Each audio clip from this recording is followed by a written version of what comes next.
আসসালামু আলাইকুম। অবিরাম বাংলা সংবাদে সবাইকে স্বাগত জানাচ্ছি। তানিয়া ইসলাম। রাত্রি শুরুতেই বিআরবি কেবলস সংবাদ শিরোনাম। নারী সংস্কার বাস্তবায়ন সহ 4 দফা দাবিতে হেফাজতে ইসলামের সমাবেশ শুরু। সোহরাওয়ার্দী উদ্যানে মানুষের ঢল।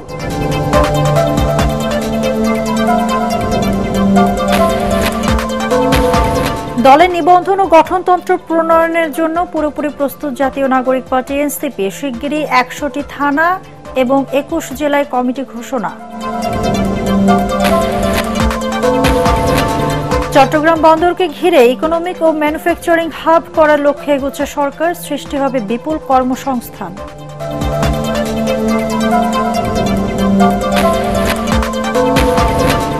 পাকিস্তান এখন আর জঙ্গি মদতকারী রাষ্ট্র নয়। ব্রিটিশ গণমাধ্যমকে সাবেক পররাষ্ট্রমন্ত্রী বিলওয়াল ভুট্টো। যুদ্ধের পাশাপাশি দেশটিতে অর্থনৈতিক হামলা চালাতে জোর প্রচেষ্টা দিল্লির। এবং পর্যটকদের ঢল নেমেছে পার্বত্য জেলা বান্দরবান ও রাঙামাটিতে। পরিবার নিয়ে উপভোগ করছেন প্রকৃতির অপার সৌন্দর্য।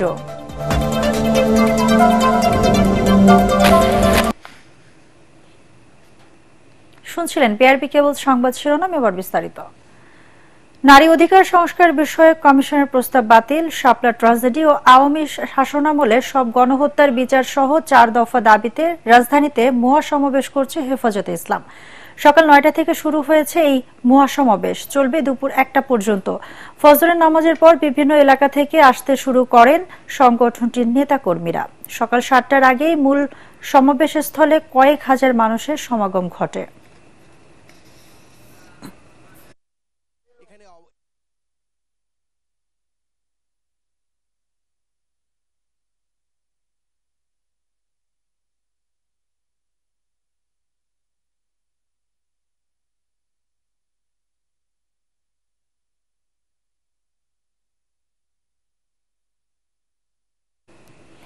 দলের নিবন্ধন ও গঠনতন্ত্র প্রণয়নের জন্য পুরোপুরি প্রস্তুত জাতীয় নাগরিক পার্টি এনসিপি। চলতি মাসের মাঝামাঝিতে নির্বাচন কমিশনের নিবন্ধনের আবেদন করতে যাচ্ছে দলটি। এটিএন বাংলাকে এনসিপি যুগ্ম আহ্বায়ক ডাক্তার তাজনুবা জাবিন এবং গঠনতন্ত্র প্রণয়ন কমিটির প্রধান অ্যাডভোকেট জাবেদ রশিন জানান, নিবন্ধনের সব শর্ত পূরণের পাশাপাশি শিগগিরই 100টি থানা এবং 21টি জেলায় কমিটি ঘোষণা করা হবে। আদিন সজীবের রিপোর্ট। আমরা কি সবাই প্রতিজ্ঞা করছি?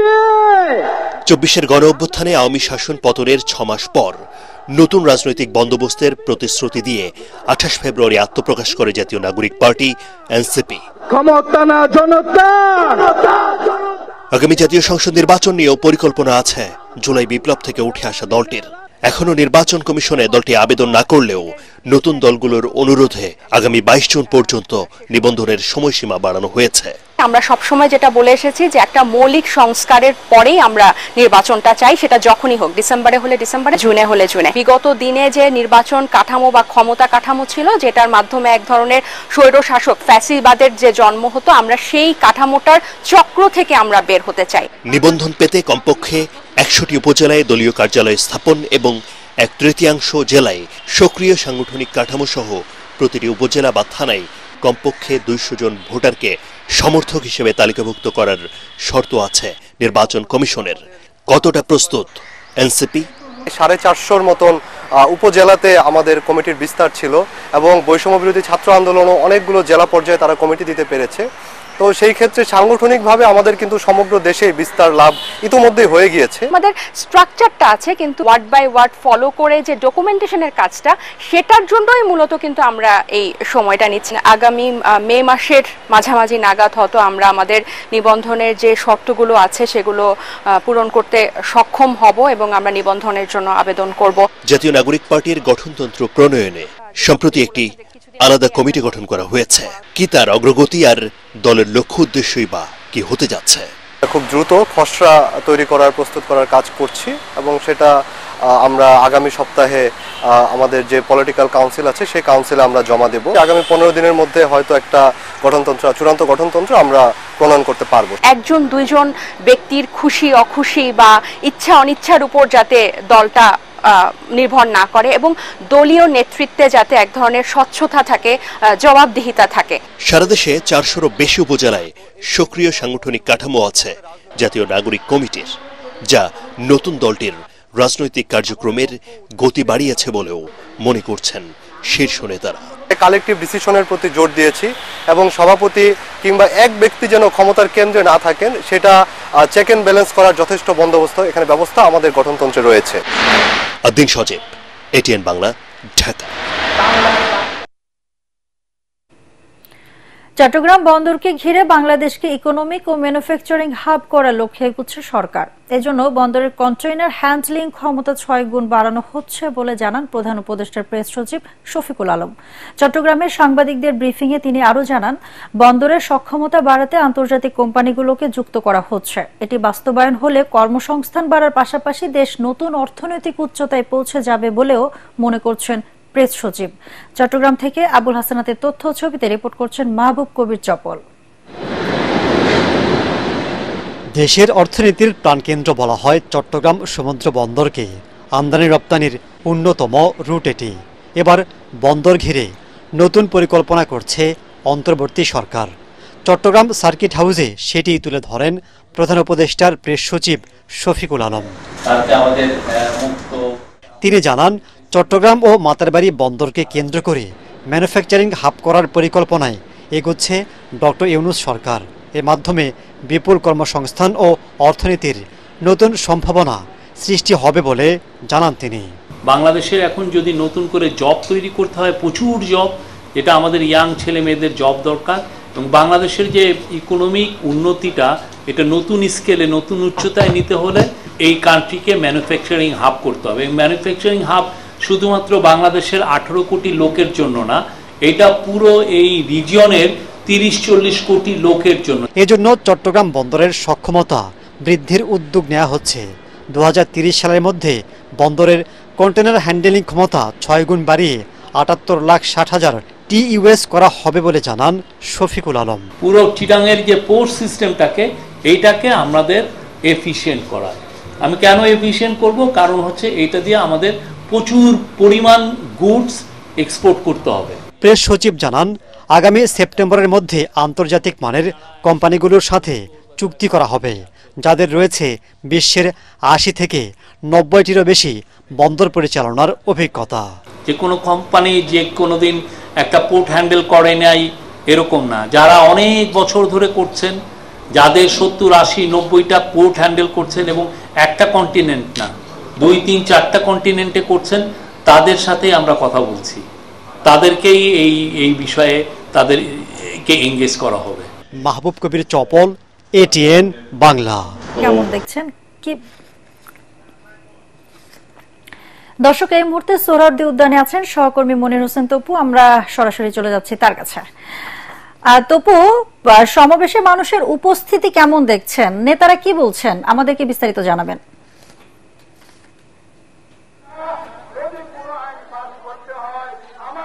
ধন্যবাদ তানিয়া। আপনাকে জানিয়ে রাখি যে আজ সকাল 9টা নাগাদ এই হেফাজত ইসলামের যে এই সমাবেশ সোহরাওয়ার্দী উদ্যানে শুরু হয়েছে। এর মধ্যে আমরা যেটি দেখেছি যে ভোর থেকেই হেফাজত ইসলামের হাজার হাজার নেতাকর্মী এই সোহরাওয়ার্দী উদ্যানে জড়ো হয়েছেন এবং সমাবেশের যে নির্দিষ্ট সময়, সেই সময় দেখা গেছে 2 থেকে 3 ঘন্টা আগে অনেককে আমরা দেখেছি এখানে উপস্থিত দেখেছি। তবে এখন এই সোহরাওয়ার্দী উদ্যানের এই ইঞ্জিনিয়ার ইনস্টিটিউটের এই পাশটি রয়েছে, সেখানে তারা মঞ্চ বসিয়েছেন এবং এই মঞ্চের বলা চলে একটি পাশ এরই মধ্যে হাজার হাজার নেতাকর্মীতে ভরে গিয়েছে এবং তারা যে আজ যে সমাবেশ করছে তাদের যে দাবি দেওয়া রয়েছে, যে নারী বিষয়ক সংস্কার কমিশনের যে প্রতিবেদন দিয়েছেন সেই প্রতিবেদন বাতিল সহ সংস্কার কমিশনের বাতিল তারা দাবি জানাচ্ছেন। একই সাথে তারা আরো 4 দফা দাবি জানিয়েছেন এবং এই দাবিগুলোর মধ্যে আমরা যেটি দেখেছি যে এরই মধ্যে এখানে অনেক নেতাকর্মী যারা এখানে এসেছেন তারা বারবার আমাদেরকে যেটি বলার চেষ্টা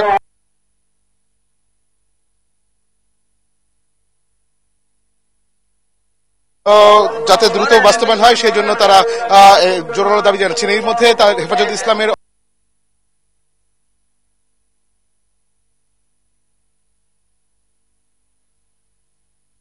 তার প্রধান অতিথি রয়েছেন এবং এরই ধারাবাহিকতায় আমরা যেটি জানতে পেরেছি যে বেলা 1টা পর্যন্ত এই সমাবেশ চলার কথা রয়েছে।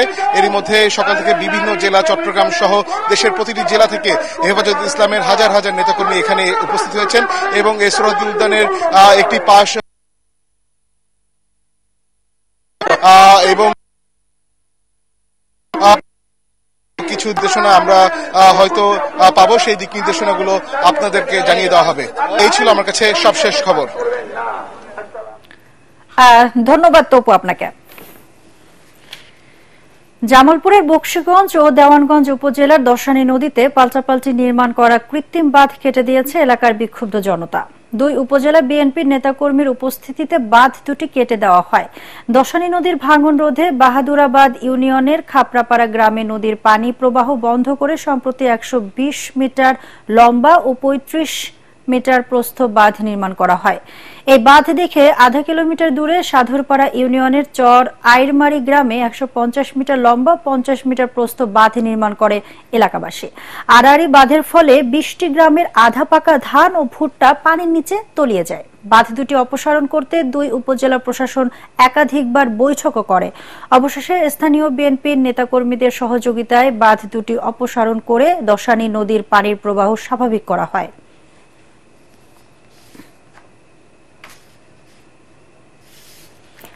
যুদ্ধের প্রস্তুতি নেওয়ার পাশাপাশি এবার পাকিস্তানের উপরে অর্থনৈতিক হামলা চালাতে জোর প্রচেষ্টা শুরু করেছে ভারত।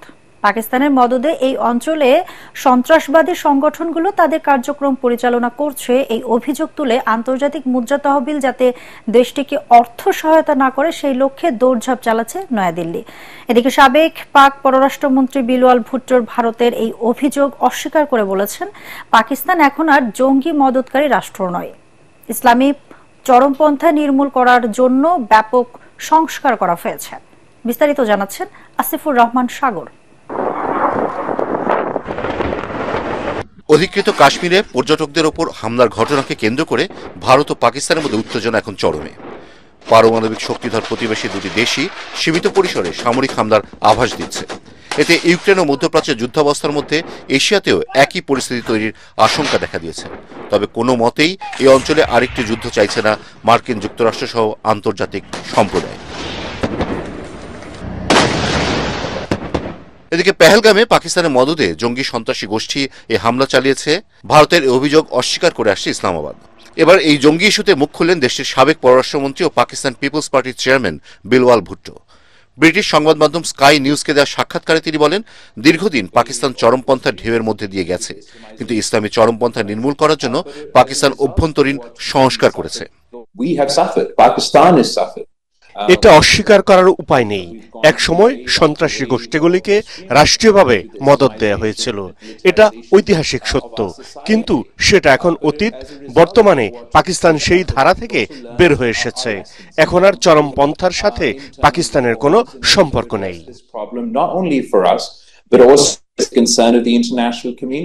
যদিও ভারত বারবার বলে আসছে পাকিস্তানের মদদে অঞ্চলের সন্ত্রাসবাদী সংগঠনগুলো তাদের কার্যক্রম পরিচালনা করছে। এখন যুদ্ধের প্রস্তুতির পাশাপাশি পাকিস্তানে অর্থনৈতিক হামলার পরিকল্পনা করছে দেশটি। পাকিস্তানের বিরুদ্ধে সন্ত্রাসবাদের মদদের অভিযোগ দীর্ঘদিনের। ভারত বারবার দাবি করে এসেছে সন্ত্রাসবাদীদের আশ্রয় দেয় পাকিস্তান, তারাই ভারতের নানাভাবে হামলা চালায়। পাকিস্তানের মাটিতে বসেই সেই সংক্রান্ত পরিকল্পনা করা হয়। ভারতের অভিযোগ, আন্তর্জাতিক বিভিন্ন সংস্থা থেকে পাকিস্তান যে আর্থিক সাহায্য পেয়ে থাকে সেগুলিরই অপব্যবহার করা হয়। ভারতীয় সংবাদ মাধ্যম আনন্দবাজারের প্রতিবেদনে বলা হয়েছে, পেহেলগাম হামলার প্রেক্ষিতে পাকিস্তানকে আবারও financial action task force FATF এর ধূসর তালিকায় অন্তর্ভুক্ত করার জোর প্রচেষ্টা চালাচ্ছে নয়াদিল্লি। সেই সঙ্গে ইসলামাবাদকে $700 কোটি আর্থিক সহায়তাকে ঘিরে আন্তর্জাতিক মুদ্রা তহবিল IMF এর কাছেও উদ্বেগ জানিয়েছে। এর আগে 2018 সালে অর্থ আত্মসাৎ ও সন্ত্রাসে আর্থিক মদত বন্ধ করতে পাকিস্তানকে ধূসর তালিকাভুক্ত করেছিল IMF। পরে জঙ্গি সংগঠনের সদস্যদের বিচার ও শাস্তি নিশ্চিতের পর 2022 সালে সেই তালিকা থেকে বের হয়ে আসে পাকিস্তান। আসিফুর রহমান সাগর, ATN বাংলা। 3 দিনের ছুটিতে পর্যটকদের ঢল নেমেছে পার্বত্য জেলাগুলোর বিনোদন কেন্দ্রগুলোয়। পরিবার পরিজন নিয়ে প্রকৃতির অপার সৌন্দর্য উপভোগ করছেন অনেকে। বান্দরবান প্রতিনিধি মিনারুল হক ও রাঙামাটির প্রতিনিধি পুলক চক্রবর্তীর তথ্য চিত্রে আরো জানাচ্ছেন ফারহিন ইসলাম টুম্পা। বৈশাখের এই সময়ে নীল আকাশে সাদা মেঘের ভেলা, সাথে মেঘ বৃষ্টি রোদের লুকোচুরি। প্রকৃতির এমন সৌন্দর্য মুগ্ধ করছে পর্যটকদের। টানা 3 দিনের ছুটি কাজে লাগিয়ে দেশের বিভিন্ন জায়গা থেকে প্রকৃতির অপার সৌন্দর্য উপভোগ করতে ছুটে এসেছেন পর্যটকরা।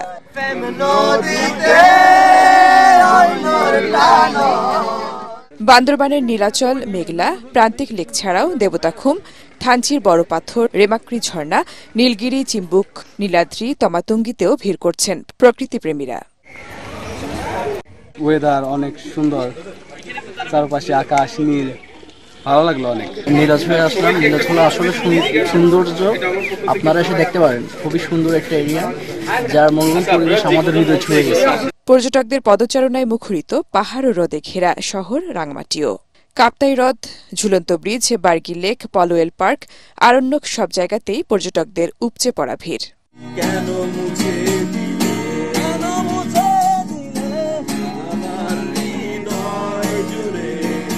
জায়গাটা অনেক সুন্দর, অনেক উপভোগ করছি, অনেক কিছু শুনছি যে জায়গাটা অনেক সুন্দর, তাই আজকে দেখতে আসলাম।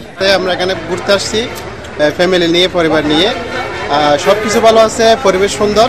ঈদের পর পর্যটন ব্যবসায় ভাটা পড়লেও টানা 3 দিনের ছুটিতে প্রাণ ফিরেছে শহরের সব হোটেল মোটেলগুলোতে। পর্যটকদের নিরাপত্তায় সব ধরনের ব্যবস্থা নিয়েছে প্রশাসন ও tourist police. Bureau report, ATN Bangla. ময়মনসিংহের ভালুকায় ঝিমিয়ে পড়েছে কমিউনিটি ক্লিনিকের চিকিৎসা সেবা। এখানে কর্মরত কর্মীদের অভিযোগ, নিয়মিত বেতন ভাতা না হওয়ায় এই পরিস্থিতি তৈরি হয়েছে। এতে চিকিৎসা বঞ্চিত হচ্ছেন স্থানীয়রা। ময়মনসিংহের ভালুকা থেকে আনোয়ার হোসেন তরফদারের রিপোর্ট, জানাচ্ছেন তরিক ইসলাম।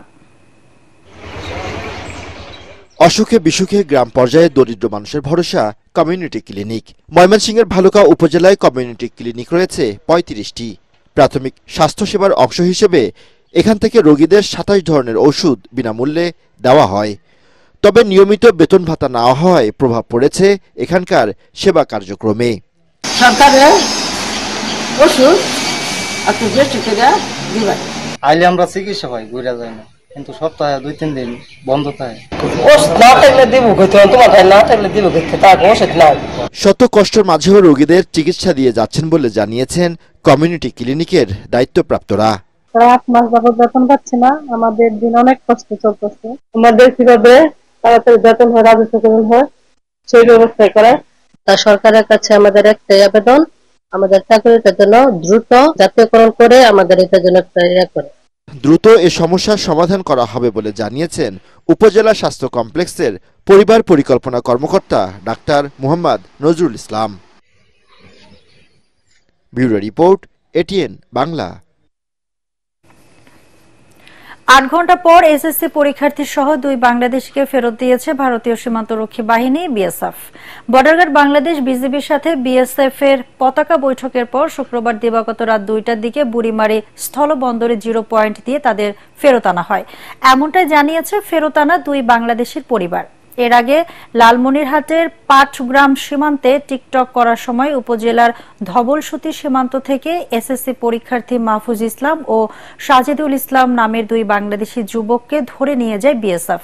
তারা দুজন সম্পর্কে মামা ভাগিনা। শনিবার সন্ধ্যা 6:30টার আগে পাটগ্রাম উপজেলার ধবলসতী গাটিয়ারভিটা সীমান্তের 825 মেইন পিলারের 1 নম্বর সাব পিলারের কাছ থেকে তাদের ধরে নিয়ে যায়। এবারে আন্তর্জাতিক সংবাদ।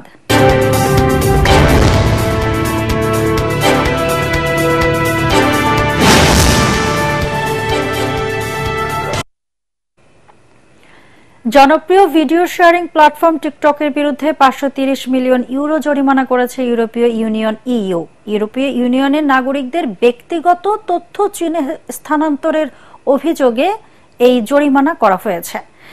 চীনা কর্তৃপক্ষের হাত থেকে ওইসব তথ্যের নিরাপত্তা নিশ্চিত করতে ব্যর্থ হয়েছে টিকটক। এমন অভিযোগ ওঠার পরই এই সিদ্ধান্ত নেওয়া হয়। আয়ারল্যান্ডের তথ্য সুরক্ষা কমিশন ডিপিসির তদন্তে উঠে এই অভিযোগের সত্যতা পাওয়া গেছে। প্রথমে এসব অস্বীকার করলেও পরে অভিযোগ স্বীকার করে টিকটক। এর আগে ডিপিসি 2023 সালে শিশুদের তথ্য প্রক্রিয়াকরণে ইইউ নিয়ম ভঙ্গের দায়ে টিকটককে 345 মিলিয়ন ইউরো জরিমানা করেছিল। ইউরোপে টিকটকের সদর দপ্তর আয়ারল্যান্ডে, আর তাই এই দেশের নিয়ন্ত্রক সংস্থায় মেটা, গুগল, এক্স সহ বিভিন্ন প্রযুক্তি নির্ভর প্রতিষ্ঠানের প্রধান রেগুলেটরি কর্তৃপক্ষ হিসাবে কাজ করে। সৌদি আরবের কাছে 350 কোটি ডলারের ক্ষেপণাস্ত্র বিক্রি করতে যাচ্ছে যুক্তরাষ্ট্র। এই সংক্রান্ত প্রয়োজনীয় অনুমোদন দেওয়া হয়েছে। মার্কিন প্রেসিডেন্ট ডোনাল্ড ট্রাম্পের সৌদি আরব সফরের আগে স্থানীয় সময় শুক্রবার এই অনুমোদন দেওয়া হলো। ক্ষেপণাস্ত্র বিক্রি নিয়ে সৌদি আরবের সাথে চুক্তির বিষয়টি কংগ্রেসকে আনুষ্ঠানিকভাবে জানিয়েছে যুক্তরাষ্ট্রের পররাষ্ট্র দপ্তর। এই ক্ষেপণাস্ত্রগুলোর মধ্যে থাকবে মধ্যপাল্লার 1000 AIM-120 ক্ষেপণাস্ত্র। আকাশে থাকা লক্ষ্যবস্তু ধ্বংস করার জন্য কোনো আকাশযান থেকে এই ক্ষেপণাস্ত্রগুলো ছোড়া যায়। আগামী 13 থেকে 16 মে সৌদি আরব, কাতার ও সংযুক্ত আরব আমিরাত সফর করবেন ডোনাল্ড ট্রাম্প। ইউক্রেন যুদ্ধ বন্ধ করতে মস্কো ও কিয়েভের সাথে যুক্তরাষ্ট্রের গুরুত্বপূর্ণ মধ্যস্থতাকারীর ভূমিকা পালন করছে রিয়াদ। এবারে খেলার খবর।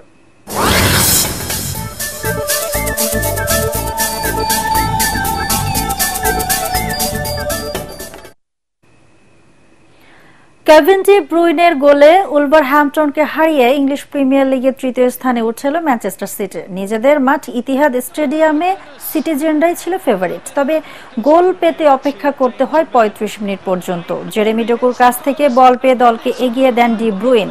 খেলার বাকি সময় আর কোনো গোল হয়নি। শেষ পর্যন্ত 1 গোলের জয় নিয়েই মাঠ ছাড়ে পেপ গার্দিওলার দল। এতে আগামী মৌসুমে চ্যাম্পিয়ন্স লিগে খেলার সম্ভাবনাও জেগে রইল ম্যানচেস্টার সিটি। এই পরাজয়ে 35 ম্যাচে 41 পয়েন্ট নিয়ে 13তম স্থানে রইল উলভারহ্যাম্পটন। শেষ করার আগে বিআরবি কেবল সংবাদ শিরোনাম আরেকবার। নারী সংস্কার বাস্তবায়ন সহ 4 দফা দাবিতে হেফাজতে ইসলামের সমাবেশ শুরু। সোহরাওয়ার্দী উদ্যানে মানুষের ঢল।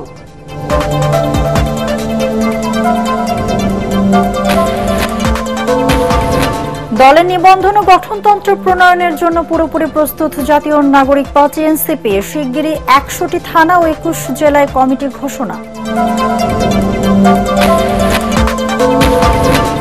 চট্টগ্রাম বন্দরকে ঘিরে ইকোনমিক ও ম্যানুফ্যাকচারিং হাব করার লক্ষ্যে এগোচ্ছে সরকার। সৃষ্টি হবে বিপুল কর্মসংস্থান।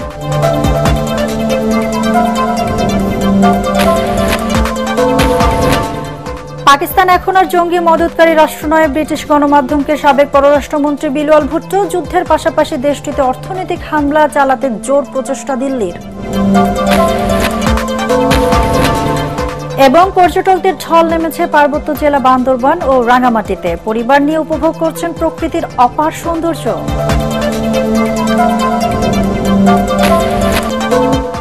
দর্শক, পরবর্তী সংবাদ দেখার আমন্ত্রণ জানিয়ে এখনকার মতো শেষ করছি। এটিএন বাংলা সংবাদ ইউটিউবে দেখতে ব্রাউজ করুন youtube/ATN বাংলা নিউজ। ধন্যবাদ সবাইকে।